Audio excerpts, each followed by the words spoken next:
ಆದಿಕಾಂಡದಿಂದ ಇಂದಿನ ಮೊದಲನೆಯ ವಾಚನ. ದೇವರಾದ ಸರ್ವೇಶ್ವರ ನೆಲದ ಮಣ್ಣಿನಿಂದ ಮನುಷ್ಯನನ್ನು ರೂಪಿಸಿ ಅವನ ಮೂಗಿನಲ್ಲಿ ಜೀವಾಶ್ವವನ್ನು ಊದಿದರು. ಆಗ ಮನುಷ್ಯನು ಜೀವಾತ್ಮನಾದನು. ಇದಲ್ಲದೆ ದೇವರಾದ ಸರ್ವೇಶ್ವರ ಪೂರ್ವ ದಿಕ್ಕಿನಲ್ಲಿರುವ ಏದೆನ್ ಪ್ರದೇಶದಲ್ಲಿ ಒಂದು ಉದ್ಯಾನವನವನ್ನು ಮಾಡಿ ತಾವು ರೂಪಿಸಿದ ಮನುಷ್ಯನನ್ನು ಅದರಲ್ಲಿ ಇರಿಸಿದರು. ನೋಟಕ್ಕೆ ರಮ್ಯವೂ ಊಟಕ್ಕೆ ರುಚಿಕರವೂ ಆದ ನಾನಾ ತರದ ಮರಗಳನ್ನು ದೇವರಾದ ಸರ್ವೇಶ್ವರ ಅಲ್ಲಿ ಬೆಳೆಯ ಮಾಡಿದರು. ಆ ವನದ ಮಧ್ಯದಲ್ಲಿ ಜೀವದಾಯಕ ವೃಕ್ಷವನ್ನು ಹಾಗೂ ಒಳಿತು ಕೆಡುಕುಗಳ ಅರಿವನ್ನು ಮೂಡಿಸುವ ವೃಕ್ಷವನ್ನು ಬೆಳೆಯಿಸಿದರು. ಸರ್ವೇಶ್ವರನಾದ ದೇವರು ಉಂಟು ಮಾಡಿದ ಭೂಜಂತುಗಳಲ್ಲಿ ಅತಿ ಯುಕ್ತಿಯುಳ್ಳದ್ದು ಸರ್ಪ.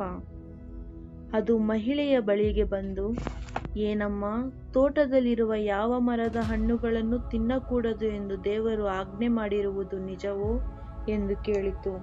ಅದಕ್ಕೆ ಆ ಮಹಿಳೆ, ತೋಟದಲ್ಲಿರುವ ಮರಗಳ ಹಣ್ಣುಗಳನ್ನು ನಾವು ತಿನ್ನಬಹುದು, ಆದರೆ ಅದರ ನಡುವೆ ಇರುವ ಈ ಮರದ ಹಣ್ಣನ್ನು ಮಾತ್ರ ತಿನ್ನಲು ಕೂಡದು, ಮುಟ್ಟಲು ಕೂಡದು, ತಿಂದರೆ ಸಾಯುವಿರಿ ಎಂದು ದೇವರು ಹೇಳಿದ್ದಾರೆ ಎಂದು ಉತ್ತರ ಕೊಟ್ಟಳು.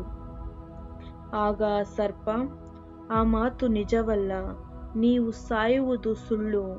ಇದರ ಹಣ್ಣನ್ನು ತಿಂದ ಕೂಡಲೇ ನಿಮ್ಮ ಕಣ್ಣುಗಳು ತೆರೆಯುವುವು, ನೀವು ದೇವರಂತೆ ಆಗಿ ಒಳಿತು ಕೆಡುಕುಗಳನ್ನರಿತು ಜ್ಞಾನಿಗಳು ಆಗಿಬಿಡುವಿರಿ.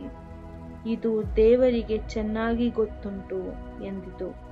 ಆಗ ಮಹಿಳೆ, ಈ ಮರದ ಹಣ್ಣು ಊಟಕ್ಕೆ ಎಷ್ಟು ಚೆನ್ನಾಗಿದೆ, ನೋಟಕ್ಕೆ ಎಷ್ಟು ರಮಣೀಯವಾಗಿದೆ, ಜ್ಞಾನಾರ್ಜನೆಯಾಗಿ ಎಷ್ಟು ಆಕರ್ಷಣೀಯವಾಗಿದೆ ಎಂದು ತಿಳಿದು ಅದನ್ನು ತೆಗೆದುಕೊಂಡು ತಿಂದಳು. ಸಂಗಡವಿದ್ದ ಗಂಡನಿಗೂ ಕೊಟ್ಟಳು. ಅವನೂ ತಿಂದನು. ಕೂಡಲೇ ಅವರಿಬ್ಬರ ಕಣ್ಣುಗಳು ತೆರೆದವು. ನಾವು ಬೆತ್ತಲೆ ಆಗಿದ್ದೇವೆ ಎಂದು ತಿಳಿದು ಅವರು ಅಂಜೂರದ ಎಲೆಗಳನ್ನು ಹೊಲಿದು ಉಟ್ಟುಕೊಂಡರು. ದೇವರ ವಾಕ್ಯ. ರೋಮನರಿಗೆ ಬರೆದ ಗ್ರಂಥದಿಂದ ಇಂದಿನ ಎರಡನೆಯ ವಾಚನ. ಸಹೋದರರೇ, ಒಬ್ಬ ಮನುಷ್ಯನಿಂದಲೇ ಪಾಪದಿಂದ ಮರಣ ಈ ಲೋಕವನ್ನು ಪ್ರವೇಶಿಸಿದವು. ಎಲ್ಲರೂ ಪಾಪ ಮಾಡಿದ್ದರಿಂದ ಮರಣವು ಎಲ್ಲರಿಗೂ ಪ್ರಾಪ್ತಿಯಾಯಿತು. ಧರ್ಮಶಾಸ್ತ್ರವನ್ನು ಕೊಡುವುದಕ್ಕೆ ಮೊದಲೇ ಪಾಪವು ಲೋಕದಲ್ಲಿತ್ತು. ಆದರೆ ಧರ್ಮಶಾಸ್ತ್ರ ಇಲ್ಲದೆ ಇದ್ದುದರಿಂದ ಪಾಪವನ್ನು ಗಣನೆಗೆ ತಂದುಕೊಳ್ಳಲಾಗಲಿಲ್ಲ. ಆದರೂ ಆದಾಮನ ಕಾಲದಿಂದ ಮೋಶೆಯ ಕಾಲದವರೆಗೂ ಮರಣವು ದಬ್ಬಾಳಿಕೆ ನಡೆಸುತ್ತಿತ್ತು. ದೇವರ ಆಜ್ಞಾವಿಧಿಗಳನ್ನು ಮೀರಿ ಆದಾಮನು ಮಾಡಿದ ಪಾಪಕ್ಕೆ ಸಮನಾದ ಪಾಪವನ್ನು ಮಾಡದೇ ಇದ್ದವರ ಮೇಲೆಯೂ ಮರಣದ ಆಳ್ವಿಕೆ ನಡೆಯಿತು.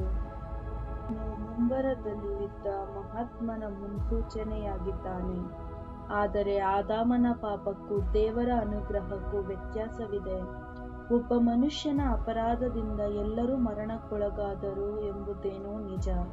ಆದರೆ ದೇವರ ಅನುಗ್ರಹವು ಅದಕ್ಕಿಂತಲೂ ಅತ್ಯಧಿಕವಾದುದು. ಅಂತೆಯೇ ಯೇಸು ಕ್ರಿಸ್ತ ಎಂಬ ಒಬ್ಬ ಮಹಾತ್ಮನ ಅನುಗ್ರಹದಿಂದ ಲಭಿಸುವ ಉಚಿತಾರ್ಥ ವರಗಳು ಇನ್ನೂ ಅಧಿಕವಾದುವು ಎಂಬುದೂ ನಿಜ. ದೇವರ ಉಚಿತಾರ್ಥ ವರಕ್ಕೂ ಒಬ್ಬ ಮನುಷ್ಯನ ಪಾಪದ ಪರಿಣಾಮಕ್ಕೂ ಎಷ್ಟೋ ವ್ಯತ್ಯಾಸವಿದೆ. ಆ ಒಂದು ಪಾಪದ ಪರಿಣಾಮವಾಗಿ ಮನುಷ್ಯನು ಅಪರಾಧಿ ಎಂದು ನಿರ್ಣಯಿಸಲ್ಪಟ್ಟನು. ಆದರೆ ಅನೇಕರು ಅಪರಾಧಿಗಳಾದ ಮೇಲೂ ಕೊಡಲಾಗುವ ಉಚಿತಾರ್ಥ ವರವು ದೇವರೊಡನೆ ಸತ್ಸಂಬಂಧವನ್ನು ಉಂಟುಮಾಡುತ್ತದೆ. ಒಬ್ಬ ಮನುಷ್ಯನ ಅಪರಾಧದ ಕಾರಣ ಒಬ್ಬ ವ್ಯಕ್ತಿಯ ಮುಖಾಂತರ ಮರಣವು ಎಲ್ಲಾ ಮಾನವರ ಮೇಲೆ ದಬ್ಬಾಳಿಕೆ ನಡೆಸಿತು. ಆದರೆ ಹೇರಳವಾದ ದೈವಾನುಗ್ರಹವನ್ನು, ದೇವರೊಡನೆ ಸತ್ಸಂಬಂಧವೆಂಬ ಉಚಿತಾರ್ಥ ವರವನ್ನು ಪಡೆದವರಾದರೋ ಯೇಸು ಕ್ರಿಸ್ತ ಎಂಬ ಮಹಾತ್ಮನ ಮುಖಾಂತರ ಮತ್ತಷ್ಟು ವಿಪುಲವಾಗಿ ಸಜೀವವನ್ನು ಪಡೆದು ರಾಜ್ಯವಾಳುತ್ತಾರೆ.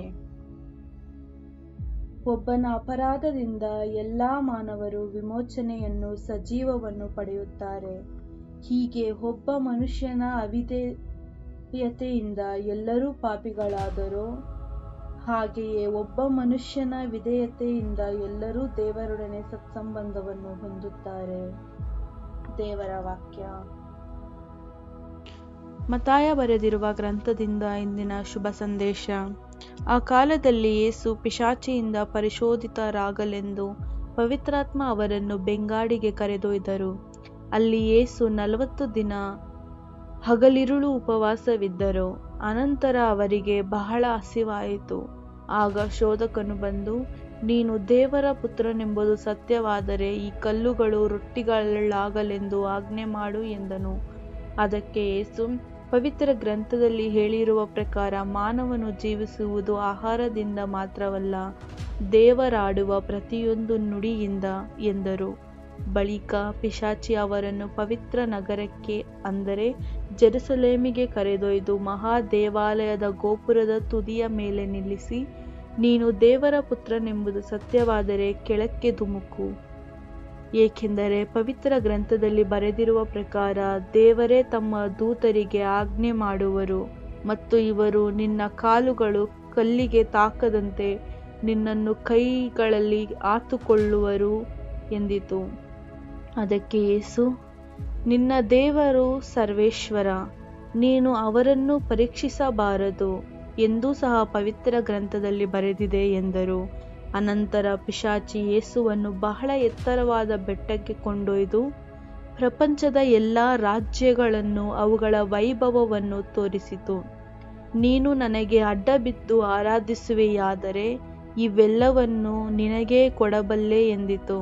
ಅದಕ್ಕೆ ಪ್ರತ್ಯುತ್ತರವಾಗಿ ಯೇಸು, ಸೈತಾನನೇ, ತೊಲಗು, ನಿನ್ನ ದೇವರಾದ ಸರ್ವೇಶ್ವರನನ್ನು ಆರಾಧಿಸು, ಅವರೊಬ್ಬರಿಗೇ ಸೇವೆ ಸಲ್ಲಿಸು ಎಂದು ಪವಿತ್ರ ಗ್ರಂಥದಲ್ಲಿ ಬರೆದಿದೆ ಎಂದರು. ಆಗ ಪಿಶಾಚಿ ಯೇಸುವನ್ನು ಬಿಟ್ಟು ತೊಲಗಿತು. ದೇವದೂತರು ಬಂದು ಅವರನ್ನು ಉಪಚರಿಸಿದರು. ಪ್ರಭುವಿನ ಶುಭ ಸಂದೇಶ.